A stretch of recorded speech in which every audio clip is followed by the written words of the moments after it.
Hi hello എല്ലാവർക്കും നമസ്കാരം. ആദ്യം തന്നെ ഡ്രീം ഡ്രൈവിൻ്റെ എല്ലാ പ്രേക്ഷകർക്കും ഹാപ്പി ന്യൂ ഇയർ വിഷ് ചെയ്യാണ്. ഒരു അടിപൊളി വർഷമാകട്ടെ ഈ വർഷം. അപ്പോൾ നമ്മുടെ എപ്പിസോഡിലേക്ക് കിടക്കുകയാണ്. നമ്മുടെ 2 ബൈക്കുകൾ ഇവിടെ ഇരിക്കുന്നുണ്ട് അല്ലേ?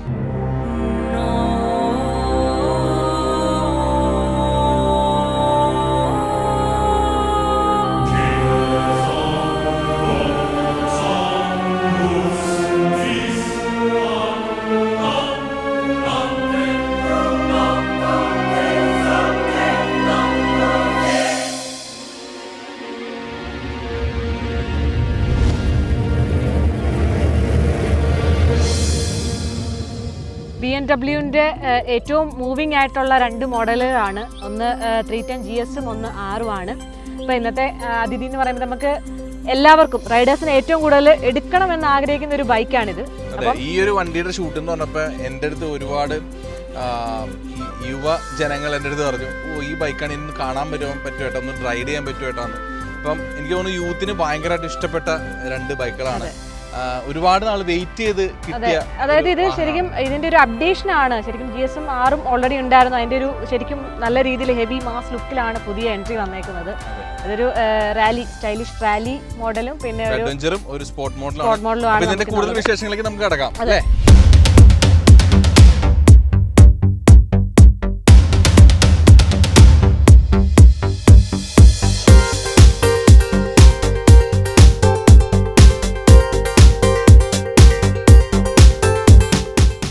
പേഴ്സണലി ഈ ഒരു അഡ്വഞ്ചർ ബൈക്കാണ് കൂടുതൽ ഇഷ്ടം. ലിജോയ്ക്ക് എനിക്ക് പൊതുവെ ഇങ്ങനത്തെ വലിയ അഡ്വഞ്ചർ കാര്യങ്ങളൊന്നും താല്പര്യമില്ല. എനിക്ക് ഇങ്ങനത്തെ സ്പോർട്ട് ടൈപ്പ്. അതെ, ആരെങ്കിലും വേണ്ടേ സ്പോർട്ടും ഇഷ്ടപ്പെടാൻ. അതെ, എനിക്ക് കൂടുതലും ഈ നമുക്ക് ഓഫ് റോഡിങ്ങിനൊക്കെ എല്ലാ റൈഡേഴ്സും ചൂസ് ചെയ്യുന്ന ഒരു പ്രീമിയം ബൈക്കുകളിൽ ഒന്നാണിത്. അപ്പോൾ ഇതിന് അപ്ഡേറ്റ് ചെയ്ത് വന്നപ്പോഴത്തേക്കുമുള്ള പ്രധാന മാറ്റം എന്ന് പറഞ്ഞു കഴിഞ്ഞാൽ ഈ ഒരു കളർ ചേഞ്ച്. ഇതൊരു റാലി എഡിഷൻ മോഡലാണ്.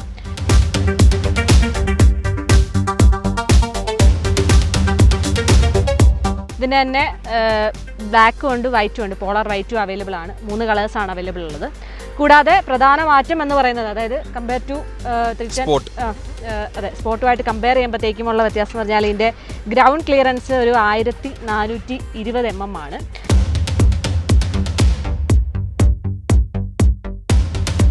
കൂടാതെ ഇതിന്റെ സീറ്റ് ഹൈറ്റ് എന്ന് പറയുന്നത് 835 mm ആണ്. അതെ, എനിക്ക് തോന്നുന്നു ഒരു പാതിരയ്ക്ക് കാര്യം അഡ്വഞ്ചർ ബൈക്കുകളാണ് താല്പര്യമെങ്കിലും പക്ഷെ ആതിരയ്ക്ക് പോലും കാലെത്തില്ല. പക്ഷെ കയറി ഇരുന്ന് കഴിയുമ്പോഴത്തേക്ക് ഓട്ടോമാറ്റിക്കലി നമ്മുടെ വെയിറ്റ് കൊണ്ട് ഇത് താന്ന് പതിയെ അത്യാവശ്യം ഹൈറ്റ്, സീറ്റ് ഹൈറ്റ് ഉള്ള ഒരു ബൈക്ക്. ചെറുതായിട്ടൊക്കെ സസ്പെൻഷൻ അഡ്ജസ്റ്റ് ചെയ്യാൻ പറ്റും. പക്ഷെ ഇതിലോട്ട് വരുമ്പോൾ നമുക്ക് സാധാരണക്കാർക്കെല്ലാം ഇഷ്ടപ്പെടുന്ന ഒരു ഡിസൈനും ഇപ്പൊ ഹൈറ്റിന്റെ കാര്യത്തിലായാലും അതിനപേക്ഷിച്ച് ഹൈറ്റ് കുറവാണ്, സീറ്റ് ഹൈറ്റ് കുറവാണ്. ഇതിൽ സീറ്റ് ഹൈറ്റ് 785 mm ഉള്ളൂ ഇതിനകത്ത് സീറ്റ് ഹൈറ്റ്.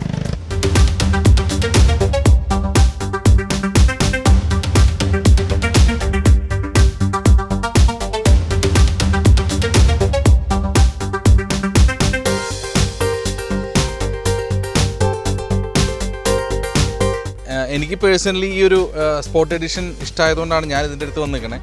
ആക്ച്വലി ഇത് രണ്ടും തമ്മിൽ സെയിം എഞ്ചിനാണ്, എഞ്ചിനിൽ വ്യത്യാസങ്ങളൊന്നുമില്ല. പഴയ ഉണ്ടായിരുന്ന മോഡലിൽ നിന്നും റിഫൈൻഡ് ആയിട്ടാണ് ഈ 2 എഞ്ചിനും വന്നിട്ടുള്ളത്. എഞ്ചിന്റെ പവർ എന്ന് പറയുമ്പോഴത്തേക്കും 313 cc എഞ്ചിനാണ് രണ്ടിലും വരുന്നത്. അതിലുള്ള 7500 RPM-ൽ 28 Nm ടോർക്ക് നൽകുന്ന ഒരു പവർഫുൾ എഞ്ചിൻ തന്നെയാണ്. നല്ല ത്രോട്ടിൽ റെസ്പോൺസും ഉണ്ട്, നല്ല രസമാണ് ഓടിക്കാൻ വേണ്ടി. അതും 2 ബൈക്ക് ഓടിക്കുമ്പോൾ 2 ഫീലാണ്. ഇതൊരു അഡ്വഞ്ചർ ബൈക്ക് ഓടിക്കുന്ന ആ ഒരു ഫീലുണ്ട്, കുറച്ചുകൂടെ ഹെവിയാണ്.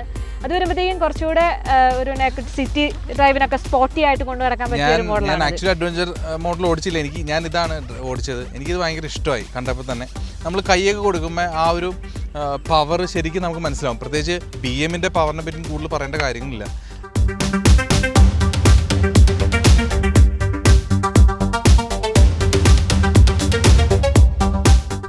എടുത്തു പറയേണ്ട കാര്യമാണ് ഇതിന്റെ രണ്ടിന്റെ ഹാൻഡ്ലിങ്. നല്ല സ്മൂത്ത് ആയിട്ടുള്ള, നമുക്ക് ഇടയ്ക്കൊക്കെ ഇങ്ങനെ വെട്ടിച്ചെടുക്കാൻ വേണ്ടി നൈസ് സംഭവമാണിത്. അപ്പോൾ എനിക്ക് തോന്നുന്നു ഇനി നമുക്ക് ഇതിന്റെ കൂടുതൽ ഫ്രണ്ടിൽ നിന്നുള്ള വിശേഷങ്ങൾ കാണിച്ചു കൊടുക്കണം. ആൻഡ് പുതിയ BM LED നിങ്ങളെ പരിചയപ്പെടുത്തണം. അപ്പോൾ നമുക്ക് ഫ്രണ്ട് പോർഷൻ ആദ്യം നോക്കാം.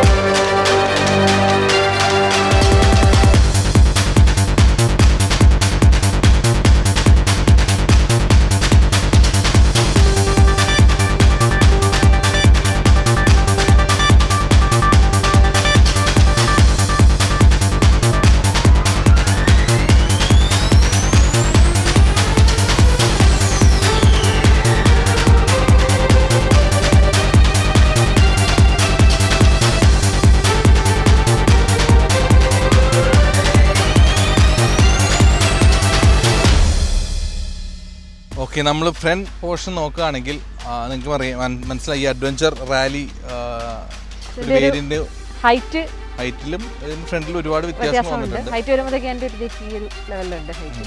അപ്പോൾ ഫസ്റ്റ് നമ്മൾ ഈ ഒരു അഡ്വഞ്ചർ സീരീസ് എടുക്കുകയാണെങ്കിൽ ഇതിന്റെ ഫ്രണ്ടിലൊരു ചെറിയൊരു വിൻഷീൽഡ് ഉണ്ട്. ആ ഒരു വിൻഷീൽഡ് കാര്യങ്ങളൊന്നുമില്ല, സിമ്പിൾ ആണ്. അതെ, പിന്നെ ലൈറ്റ്സിലേക്ക് വരുമ്പോഴത്തേക്കും ഒരു LED ലൈറ്റ്സ് വന്നിട്ടുണ്ട്. ലൈറ്റ്സ് ഞാൻ നേരത്തെ പറഞ്ഞ പോലെ സെയിം ലൈറ്റ്സ് ആണ്. BMW LED ഒരു ബാഡ്ജിങ് അകത്ത് കൊടുത്തിട്ടുണ്ട്.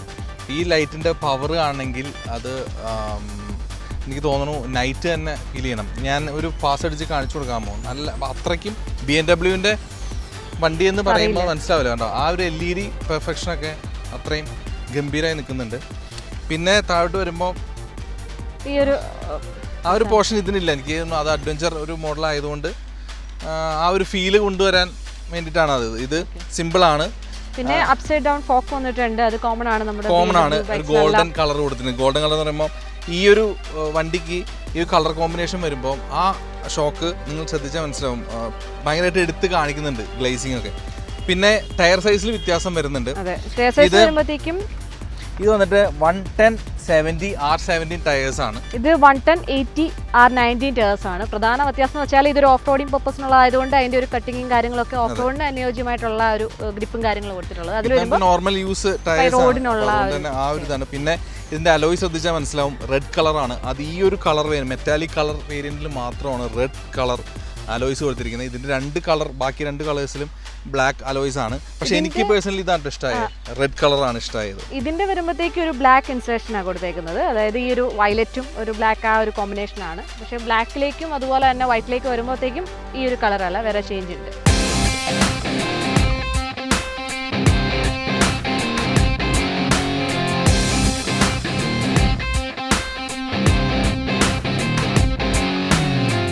സൈഡ് പ്രൊഫൈൽ നോക്കുകയാണെങ്കിൽ ഈ ഒരു ചേസാണ് ഏറ്റവും ആദ്യം നമ്മൾ ശ്രദ്ധിക്കുന്നത്. റെഡ് കളർ ചേസ്, അത് ഇതിനും റെഡ് കളറാണ്.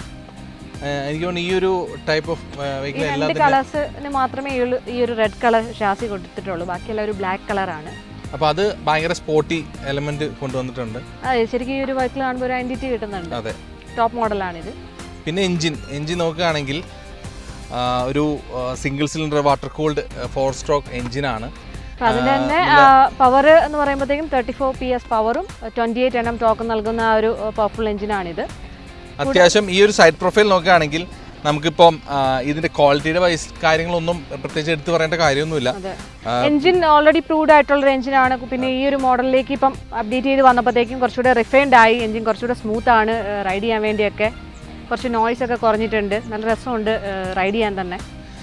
ഈ സൈഡ് പ്രൊഫൈൽ നോക്കുമ്പോഴേ നമുക്ക് ഇതിനകത്തുള്ള എലമെൻറ്റ്സ് ഒക്കെ നോക്കി കഴിഞ്ഞാൽ അത്യാവശ്യം നല്ല ബിൽഡ് ക്വാളിറ്റി ശ്രദ്ധിച്ചാൽ മനസ്സിലാവും. BMW തന്നെ ആയതുകൊണ്ട് നല്ല ക്വാളിറ്റി പ്രോഡക്റ്റ്സ് ആണ് എല്ലാം തന്നെ യൂസ് ചെയ്യുന്നത്. ഇപ്പോൾ ഈവൻ ഈ പ്ലാസ്റ്റിക് ആയാലും ഈ ഒരു ഫുഡ് റെസ്റ്റ് ആയാലും ഈ സൈലൻസറിൻ്റെ കാര്യങ്ങളായാലും എല്ലാം തന്നെ അത്യാവശ്യം നല്ല ക്വാളിറ്റി മെറ്റീരിയൽസ് ആണ്. എനിക്ക് ഏറ്റവും ഇഷ്ടമുള്ളതെന്ന് വെച്ചാൽ ഇതിന്റെ ലോഗോ കണ്ടോ, നല്ല രീതിയിൽ അത് പ്ലേസ് ചെയ്തിട്ടുണ്ടല്ലേ. പിന്നെ ഇവിടെ ആയാലും ചെറിയൊരു 310 എന്ന് പറഞ്ഞൊരു ബാഡ്ജിങ് ചെറിയൊരു സ്റ്റിക്കർ കൊടുത്തിട്ടുണ്ട്. ചെറുതായിട്ട് എയർ പാസ് ചെയ്യാൻ വേണ്ടി ഒരു സ്പേസും കാര്യങ്ങളൊക്കെ കൊടുത്തിട്ടുണ്ട് ആ ഒരു ഡിസൈനിൽ തന്നെ. കൂടാതെ ഇതിന്റെ ഒരു ടാങ്ക് കപ്പാസിറ്റി എന്ന് പറയുമ്പോഴത്തേക്ക് 11 ലിറ്റർ ആണ് ടാങ്ക് കപ്പാസിറ്റി. അപ്പോൾ അതൊന്ന് കുറച്ചുകൂടെ കൂട്ടായിരുന്നു തോന്നുന്നു. ഒരു 14-15 കയറുന്ന കുറച്ചുകൂടെ ബെറ്റർ ആയേനെ. ആക്ച്വലി ഈ ഒരു വണ്ടി യൂസ് ചെയ്യുന്ന ഒരാൾ എൻ്റെ അടുത്ത് പറഞ്ഞത് മൈലേജിൻ്റെ കാര്യത്തിൽ, ഞാൻ ചോദിച്ചു ഇങ്ങനെ ഒരു വണ്ടിയാണ് റിവ്യൂ ചെയ്യാൻ പോകുന്നത്, ഇതിൻ്റെ മൈലേജ് എന്ത് കിട്ടും എന്ന് ചോദിച്ചു. അപ്പോൾ എന്നോട് പറഞ്ഞു 35 ഒക്കെ 33-35 കിട്ടുമെന്ന് പറഞ്ഞു. പക്ഷേ ഇവൻ ട്രിവാൻഡ്രം ഉള്ള ആളാണ്. അപ്പോൾ അവൻ സർവീസിന് വേണ്ടി കൊച്ചിയിൽ വന്നപ്പോൾ അവന് 35 to 40 ആ ഒരു റേഞ്ചിൽ മൈലേജ് കിട്ടിയെന്ന് പറഞ്ഞു. അത്യാവശ്യം നല്ല രീതിയിലുള്ള ഫ്യൂൽ എഫിഷ്യൻസി ഒക്കെ ഉണ്ട്. ചിലപ്പോൾ കാണുന്ന എല്ലാവരും ചിന്തിക്കുന്നുണ്ടാവും ഇത്രയും പവറുള്ള വണ്ടിക്ക് മൈലേജ് പ്രശ്നമുണ്ടോ കുറവുണ്ടോ എന്നൊക്കെ. അങ്ങനെയൊന്നുമില്ല, അത്യാവശ്യം നല്ല മൈലേജ് കിട്ടുന്നുണ്ട്, റൈഡിങ് കംഫർട്ടുണ്ട്. അപ്പോൾ ഇതൊക്കെയാണ് നമുക്ക് എഞ്ചിനെ പറ്റി പറയുമ്പോഴും സൈഡ് പ്രൊഫൈലൊക്കെ നോക്കുമ്പോൾ. ഈ കൊടുത്തിരിക്കുന്ന ഇൻഡിക്കേറ്റർ ആയാൽ പോലും അത് വളരെ ചെറിയ ക്യൂട്ട് ഡിസൈനാണ്, ഭയങ്കര LED ആണ്, ക്യൂട്ട് ഡിസൈൻ ആയതുകൊണ്ട് തന്നെ നല്ല രസമാണ് കാണാൻ. ഇവിടെ ആയാലും എനിക്ക് തോന്നുന്നു ഇവിടെ എക്സ്ട്രാ ഫിറ്റിങ്സ്, ചെളി തെറിക്കാണ്ടിരിക്കാനുള്ള എക്സ്ട്രാ ഫിറ്റിങ്സ് ഒക്കെ നമ്മൾ ചെയ്യണം. ഇപ്പോൾ വണ്ടി ഈ ഒരു കണ്ടീഷനാണ് വരുന്നത്. അപ്പോൾ ടയറിൻ്റെ ഒരു പ്രൊഫൈലൊക്കെ വെച്ചിട്ട് എനിക്ക് തോന്നുന്നു, ഞാൻ പറഞ്ഞില്ല, ഇതിൻ്റെ നമ്മുടെ R-ൻ്റെയും GS-ൻ്റെയും വെച്ച് സൈഡ് നോക്കുമ്പോഴത്തേക്കും ഈ ഒരു റിയർ സൈഡിലെ ഹൈറ്റ് വ്യത്യാസം സസ്പെൻഷൻ ആണെങ്കിൽ കൂടെ കുറച്ച് പ്ലേ അഡ്ജസ്റ്റ് ചെയ്യാവുന്ന രീതിയിലുള്ള സസ്പെൻഷനാണ് കൊടുത്തിട്ടുള്ളത്. അതായത് നമ്മുടെ റൈഡേഴ്സിൻ്റെ ഹൈറ്റിനൊക്കെ അനുസരിച്ച് ചെറിയ രീതിയിൽ അഡ്ജസ്റ്റ് ചെയ്യാൻ പറ്റും. പ്ലേ മാത്രം അഡ്ജസ്റ്റ് ചെയ്യാൻ പറ്റുള്ളൂ. അതെ. ഇപ്പം ഈ ഒരു അഡ്വഞ്ചർ സീരീസ് എടുക്കുമ്പോഴത്തേക്കും ഇത് പക്കാ ഒരു ഓഫ് റോഡിങ് ആ ഒരു സീരീസ് ആണ്. അപ്പോൾ നമുക്ക് ഒന്ന് എണീറ്റൊക്കെ നിന്ന് ഓഫ് റോഡ് ഓടിക്കാൻ വേണ്ടി വളരെ അനുയോജ്യമായിട്ടുള്ളൊരു വാഹനമാണിത്. എന്തായാലും ഇതിന് അത്ര എനിക്ക് തോന്നുന്നില്ല ഹൈറ്റ് അഡ്ജസ്റ്റ് ചെയ്യേണ്ടി വരുന്നു. പക്ഷേ അത്യാവശ്യം നമ്മൾ നോർമൽ രീതിയിലുള്ള ഹൈറ്റും കാര്യങ്ങളൊക്കെ ഉള്ളൂ. എനിക്ക് പേഴ്സണലി ഇഷ്ടപ്പെട്ട വാഹനം ഈ ഒരു സ്പോർട്ട് വാഹനം. ഇതിൻ്റെ സൗണ്ട് എക്സോസ്റ്റ് നോട്ട് എങ്ങനെയാണ് ഇഷ്ടപ്പെട്ടോ? എനിക്ക് കൈ കൊടുക്കാൻ അത്ര പറ്റിയില്ല. കാരണം നമ്മൾ ഈ റോഡിൽ നിങ്ങൾക്ക് അറിയാലോ നമ്മുടെ ഈ റോഡിലൊക്കെ എന്തോരം കൈ കൊടുക്കാൻ പറ്റുമെന്ന്. എനിക്ക് ഇത് കഴിഞ്ഞിട്ട് വേണം മാതിരേനെ കൊണ്ടൊന്ന് ഓടിപ്പിച്ച് നോക്കാൻ. ഇതിൻ്റെ സൗണ്ട് എനിക്ക് ഭയങ്കര ഇഷ്ടമാണ്. അത് അഡ്വഞ്ചർ ടൈപ്പ് ആയതുകൊണ്ടായിരിക്കും. ഓക്കെ, അപ്പോൾ ഇനി ഇതിൻ്റെ നമ്മൾ ക്ലസ്റ്റർ കാര്യങ്ങളൊക്കെ കാണിച്ചു കൊടുക്കണം. എനിക്ക് ആകെ ഒരു കാര്യമാണ് ഇതിൻ്റെ ഇഷ്ടപ്പെടാണ്ടിരുന്നുള്ളൂ. ഇതിൻ്റെ കീ കണ്ടോ, BMW കീ. ഇതിനൊരു ലോഗോ പോലും വൃത്തിക്ക് കൊടുത്തിട്ടില്ല. അത് എനിക്ക് ഇഷ്ടപ്പെട്ടില്ല. അത്യാവശ്യം നല്ലൊരു കീ, ഒരു ലോഗോ ഒക്കെ വെച്ചിട്ടൊരു കീ കൊടുക്കായിരുന്നു എന്ന് എനിക്ക് തോന്നി.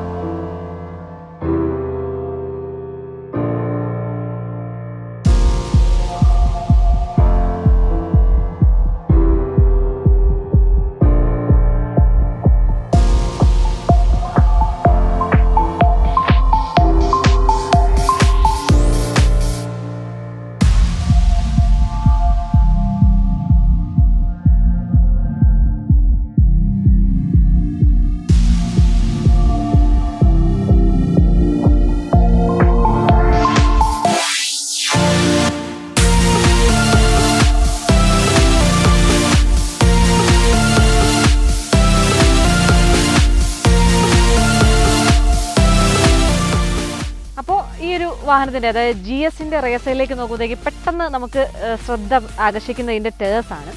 ടയർ സൈസ് എന്ന് പറയുന്നത് 150/70R17 ടേഴ്സാണ്. അത്യാവശ്യം നല്ല വീതിയുണ്ട്, നല്ല ഗ്രിപ്പുള്ള ഓഫ് റോഡിങ്ങിന് അനുയോജ്യമായിട്ടുള്ള ടയേഴ്സാണ് നൽകിയിട്ടുള്ളത്. അപ്പോൾ ഇതിൻ്റെ ടയർ നോക്കുകയാണെങ്കിൽ ഇത്രയും വലിയ ടയർ സൈസിൽ വ്യത്യാസമുണ്ട്. 150/60R17 ടയേഴ്സാണ്. നേരത്തെ പറഞ്ഞല്ലോ അത് അഡ്വഞ്ചറാണ്, ഇത് നമുക്ക് നോർമൽ യൂസാണ്. അതുകൊണ്ട് തന്നെ അത്രയും വലിയൊരു ടയറൊന്നുമല്ല ഇതിൽ. അതുപോലെ LED ടെയിൽ ലാംപ്സ് വന്നിട്ടുണ്ട്. പിന്നെ ഈ ഒരു ക്യാരിയർ കൊടുത്തിട്ടുണ്ട്. പക്ഷെ അതിന് ഒരു ക്യാരിയർ ഇല്ല, ജസ്റ്റ് പിടിക്കാനുള്ള ഒരു കാര്യം. ഇതൊരു ടൂറർ ബൈക്കാണ്, അതുകൊണ്ട് അതിനുള്ള ഫീച്ചേഴ്സ് കൊടുത്തിട്ടുള്ളത്. അത്യാവശ്യം ലഗേജ് ഒക്കെ നമുക്ക് ഇവിടെ ബോക്സും അങ്ങനെയുള്ള കാര്യങ്ങളൊക്കെ ക്യാരി ചെയ്യാൻ വേണ്ടി. ഇതിന്റെ ലൈറ്റുകളൊക്കെ ശ്രദ്ധിച്ച കൈസ് മനസ്സിലാവും, എല്ലാം LED ലൈറ്റ്സ് ആണ്. വളരെ ക്യൂട്ടായിട്ടുള്ള ഡിസൈനായിട്ട് കൊടുത്തിരിക്കുന്നത്. അത് തന്നെ ഭയങ്കര ഇഷ്ടപ്പെടാനുള്ള ഒരു. പിന്നെ ഇഷ്ടമുള്ളൊരു സംഭവം എന്ന് വെച്ചാൽ ഇതിന് സിംഗിൾ സീറ്റാണ് കൊടുത്തിട്ടുള്ളത്. നല്ല രസമുണ്ട്. സ്പ്ലിറ്റ് ഒന്നുമില്ല, സിംഗിൾ സീറ്റാണ്. നല്ല റൈഡിങ് കംഫർട്ട് നമുക്ക് നൽകുന്നുണ്ട്. ഇരിക്കുമ്പോഴത്തേക്കും ഒരു ബാക്ക് സപ്പോർട്ടൊക്കെ നല്ല രീതിയിൽ കിട്ടുന്നുണ്ട്. കൂടാതെ ഈ ഒരു മോഡലിലേക്ക് വന്നപ്പോഴത്തേക്കും അപ്ഡേഷൻ വന്നപ്പോൾ സ്ലിപ്പർ ക്ലച്ച് വന്നിട്ടുണ്ട്. അതായത് റൈഡ് സമയത്ത് നമുക്ക് ക്ലച്ചില്ലാതെ തന്നെ നമുക്ക് ഗിയർ ഷിഫ്റ്റ് ചെയ്യാൻ പറ്റും. അത് ഈ ഒരു മോഡലിലേക്ക് കൊണ്ടുവന്നപ്പോഴത്തേക്കും കുറച്ചുകൂടെ സപ്പോർട്ടിങ് ആയി റൈഡേഴ്സിന്. കൂടാതെ ഈ ഒരു ക്ലച്ച് തന്നെ നമുക്ക് അഡ്ജസ്റ്റ് ചെയ്യാൻ പറ്റും. ഒരു 4 വേയിൽ അഡ്ജസ്റ്റ് ചെയ്യാൻ പറ്റുന്നുണ്ട്, ക്ലച്ചും ഫ്രണ്ട് ബ്രേക്കും. അതുപോലെ ഇതിൻ്റെ ആക്സലേഷൻ ആയാലും സാധാരണ നമുക്ക് എല്ലാ വാഹനങ്ങളും ഈ കേബിൾ ടൈപ്പ് ഓഫ് ആണ് വരുന്നത്. ഇതിൽ ഫുള്ളി ഇലക്ട്രോണിക് സിസ്റ്റമാണ് യൂസ് ചെയ്തിരിക്കുന്നത്. പുതിയ അപ്ഡേഷൻ വന്നപ്പോഴത്തേക്കുള്ള ചേഞ്ച് ആണ് കുറച്ചുകൂടെ. അത് ഒരു പുതിയ അപ്ഡേഷൻ്റെ ഭാഗമായിട്ട് വന്നതാണ്. അപ്പോൾ അത് നമ്മൾ വണ്ടി ഓടിക്കുമ്പോൾ ശരിക്കും മനസ്സിലാവും ആ ത്രോട്ടിൽ കൊടുക്കുന്ന ആ പെർഫോമൻസ് ഒക്കെ വ്യത്യാസം വരുന്നത്.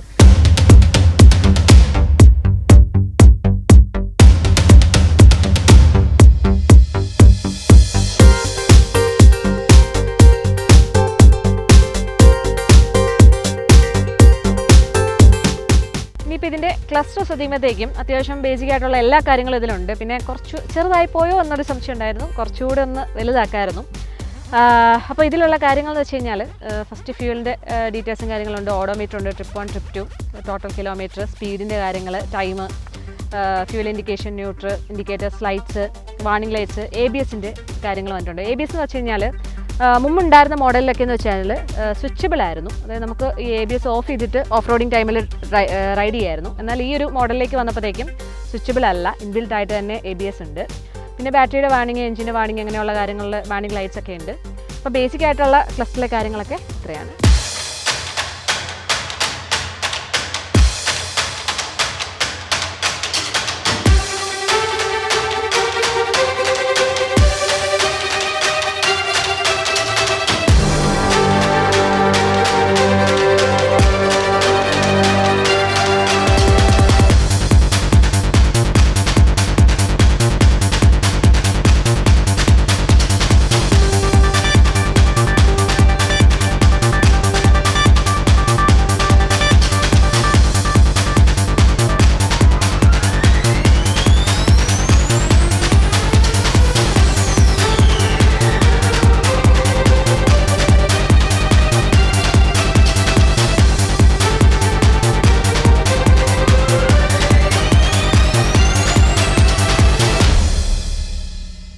അപ്പോൾ ഈ ഒരു വാഹനം റൈഡ് ചെയ്ത് കഴിഞ്ഞപ്പോഴത്തേക്കും ഒരുപാട് ഇഷ്ടപ്പെട്ടു. കാര്യം ഇതിൻ്റെ ഒരു ഹാൻഡ്ലിങ്ങും അതുപോലെ തന്നെ ഓഫ് റോഡിങ്ങിലുള്ള ഒരു പെർഫോമൻസും എല്ലാം ഞാൻ മുന്നേ ഇതിൻ്റെ GS ഡ്രൈവ് ചെയ്തിട്ടുണ്ട്. അപ്പോൾ അതിലും കുറച്ചുകൂടെ നല്ലൊരു പുതിയ വാഹനം ആയതുകൊണ്ട് കുറച്ചുകൂടെ ഒരു നല്ല ടോട്ടൽ റെസ്പോൺസും അതുപോലെ തന്നെ ആ ഒരു ഹാൻഡ്ലിംഗ് എല്ലാം കുറച്ചുകൂടെ നല്ല രസമുണ്ടായിരുന്നു. കൂടാതെ എടുത്തു പറയേണ്ട ഒരു കാര്യം എന്ന് വെച്ചാൽ ഇതിൻ്റെ സ്റ്റെബിലിറ്റി. ആ വാഹനം നമുക്ക് ഹാൻഡിൽ ചെയ്യാൻ പറ്റുന്ന ഒരു രീതിയുണ്ട്, അത് ഭയങ്കര രസമാണ്. അത് ഈ റൈഡ് ചെയ്യുന്നവർക്കത് മനസ്സിലാവും. പിന്നെ സ്പോട്ട് ഞാൻ ഓടിച്ചു നോക്കിയപ്പോൾ ഞാൻ നേരത്തെ പറഞ്ഞ പോലെ അതിലേക്ക് അഡ്വഞ്ചർ മോഡലാണ് ഇഷ്ടമായത്. എനിക്ക് ഈ ഒരു മോഡലാണ്. ഇതെനിക്ക് ഓടിച്ചപ്പോൾ അത്യാവശ്യം നല്ല പവർ എനിക്ക് ഫീൽ ചെയ്തു. പിന്നെ ഇതിൻ്റെ സസ്പെൻഷൻ ആയാലും ഇതിൻ്റെ റെസ്പോൺസ്, എൻജിൻ റെസ്പോൺസ് ആയാലും അത് എടുത്ത് പറയേണ്ട ഒരു കാര്യമാണ്. ഞാൻ ആദ്യം ചിന്തിച്ചൊരു കാര്യമാണ്, ഈ ഒരു വിലയ്ക്ക് ഈ വണ്ടി ഡ്രൈവ് ചെയ്ത് കഴിയുമ്പോൾ ഇതിൻ്റെ അല്ലെങ്കിൽ റൈഡ് ചെയ്ത് കഴിയുമ്പോൾ ഇതിൻ്റെ ഒരു റിസൾട്ട് നമുക്ക് മനസ്സിലാവുള്ളൂ. അപ്പോൾ അത് ഞാൻ ആദ്യം തന്നെ റൈഡ് ചെയ്തപ്പോൾ എനിക്കത് മനസ്സിലായി. പിന്നെ നമുക്ക് എന്താ പറയുക, കോർണറിംഗ് ഒക്കെ നല്ല സ്മൂത്തായിട്ട് എടുക്കാൻ പറ്റും. ഈവൻ ബ്രേക്കിംഗ് ആയാൽ പോലും വളരെ നല്ല ബ്രേക്കിംഗ് കാര്യങ്ങളൊക്കെയാണ്. സ്പോർട്ടിൻ്റെ വില വന്നിട്ട് 3,35,000 രൂപയോളം സ്പോർട്ട് വേരിയൻറ്റിന് വരുന്നുണ്ട്. ഇതിന്റെ കളറിന്റെ ഒക്കെ വേരിയൻസ് അനുസരിച്ച് ചെറിയ ചെറിയ വ്യത്യാസം കാര്യങ്ങളുണ്ട്. അതിന് അഡ്വഞ്ചറിന് 3,80,000 രൂപയോളം വരുന്നുണ്ട്. ഞാൻ ഒറ്റ കാര്യം പറയുന്നുള്ളൂ, വാല്യൂ ഫോർ മണി. എനിക്കത് റൈഡ് ചെയ്ത് കഴിഞ്ഞപ്പോഴാണ് മനസ്സിലായ കാര്യം. ഇതിനൊക്കെ കൂടുതൽ ഡീറ്റെയിൽസ് ആദരിക്കാണ് അറിയുന്നത്. ആദര ഇതിനോട് പ്രീമിയം സെഗ്മെന്റിലേക്കുള്ള ഒരു അഡ്വഞ്ചർ സീരീസോ അല്ലെങ്കിൽ ഒരു സ്പോർട്സ് എഡിഷൻ ബൈക്കോ വേണ്ടവർക്ക് എന്തുകൊണ്ട് ഉചിതമായിട്ടുള്ള ബൈക്സ് ആണ് ഇത് രണ്ടും. അതുകൊണ്ട് തന്നെ മസ്റ്റായിട്ട് വൺസ് എങ്കിലും ഇതൊന്ന് ടെസ്റ്റ് ഡ്രൈവ് ചെയ്ത് നോക്കണം. ടെസ്റ്റ് ഡ്രൈവ് ചെയ്താൽ തീർച്ചയായിട്ടും നിങ്ങൾക്ക് അത് ഇഷ്ടപ്പെടും.